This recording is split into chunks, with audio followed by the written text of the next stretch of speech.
and the urgent rescues playing out after flash floods swept away drivers in their cars. The death toll is growing tonight. Torrential rain in Texas. We've just learned a fifth person has died in San Antonio after more than 6 inches of rain there overnight.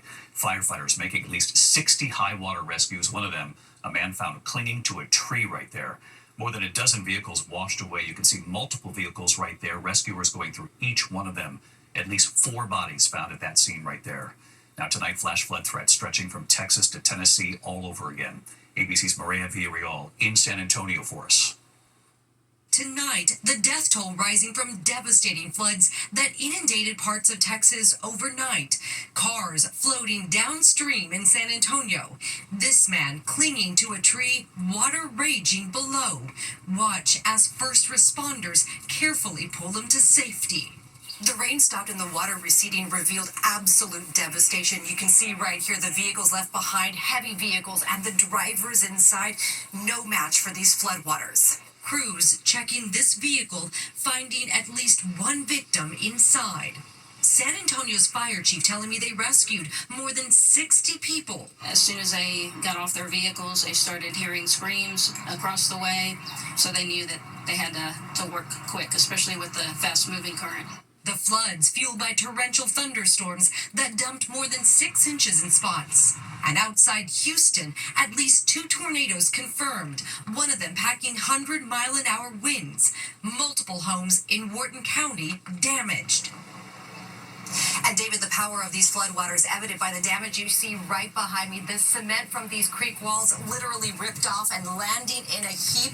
Tonight, the threat lingers right now for flooding and thunderstorms from Texas all the way to Tennessee. David? Millions fearing this all over again tonight. Maria, thank you for being there on the scene. Next tonight, sources telling ABC News Israel may launch an attack on Iran in the coming days, targeting Iran's nuclear sites. President Trump telling reporters it could very well happen. ABC's chief Washington correspondent Jonathan Karl tonight on what he's learned, the warning for Americans abroad, and what this could mean across the region.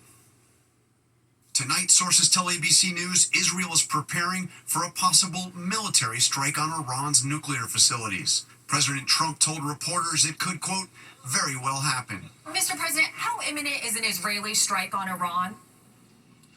Well, I don't want to say imminent, but it looks like it's something that could very well happen. This comes as the State Department orders non-essential diplomats out of neighboring Iraq, and the Pentagon has authorized the departure of military families throughout the Middle East. We have a lot of American people in this area, and I said, we got to tell them to get out, because something could happen soon.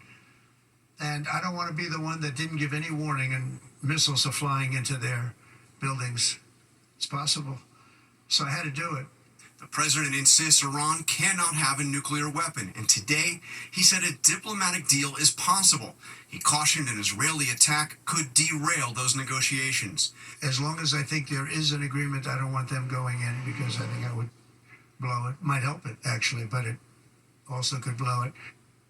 Even with all the signs that an attack may be coming and coming soon, President Trump is out tonight on social media, David, saying, we remain committed to a diplomatic resolution to the Iran nuclear issue. And his envoy on this, Steve Witkoff, is scheduled to be in Oman meeting with his Iranian counterparts for the 6th round on Sunday. Yeah, just days from now. All right, John Karl with us here in New York. John, thank you.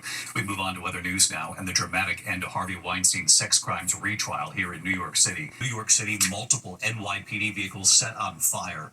Also remembering a well-known actor from Scarface to Ghostbusters. And then the scare at Boston's Logan Airport, a JetBlue plane right off the runway, and what the pilots had happened in just a moment here.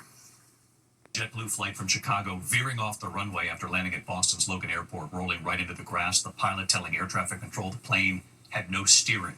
Passengers evacuating down the stairway. No one was injured. In New York City tonight, police are searching for a suspect accused of setting nearly a dozen police vehicles on fire in Bushwick, Brooklyn.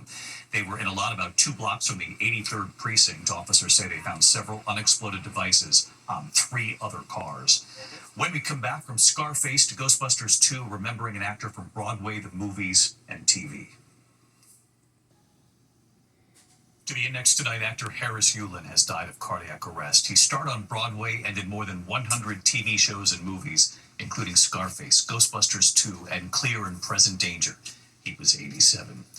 Finally tonight here, America Strong, the farmer and the field, and one surprise for his wife. Tonight in Pratt, Kansas, outside Wichita, one farmer and his act of love for his wife.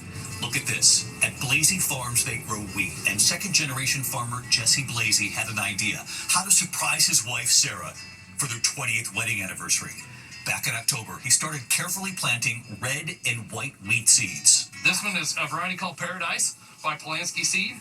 And then the white wheat's actually two varieties, Prolific by Agriplar and Winterhawk by Westbred. More than 65 million red seeds, more than 255 million white seeds. You might see where this is going. 320 acres covered. And tonight, with that wheat now grown, this is what their farm now looks like from above. The message that farmer grew for his wife, Jesse and Sarah, 20 years. And this is the moment Sarah was taken up in a small plane by a neighbor, a fellow farmer, to show her. And right here tonight, Good evening, David. Sarah, on that message. To say I was surprised is very much an understatement. Pretty funny to think that was growing there, since last fall. And tonight, Sarah with her own message on her 20th wedding anniversary. The farm life is tough sometimes, and so I think Jesse and I try to, when he needs help, I help him. When I need help, he helps me, and we're a team. And we loved what her husband Jesse told our friends at Cape News when asked, "What will you do next year?" The problem is I've raised the bar for myself. So this may be the pinnacle of anniversary gifts, so don't want to raise the expectations that I can pull this off again. Definitely raised the bar. Well, we salute our farmers and happy anniversary, Jesse and Sarah. I'll see you tomorrow. Good night.